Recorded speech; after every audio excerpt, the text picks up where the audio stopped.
artists went out of their way to really put a performance, and that would make it feel like a real performance for the person who's side.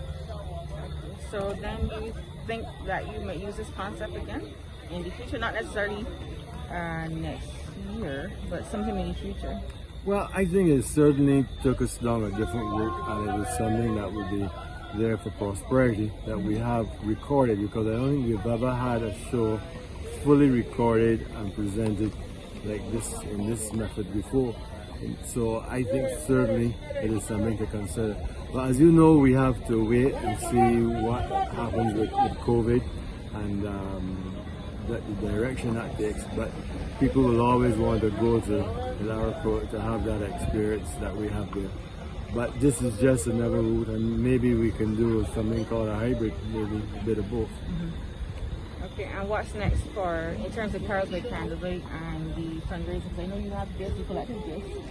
What's next for the club?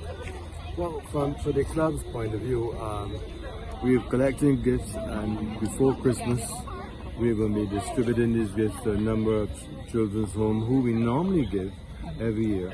So we'll be doing that next week.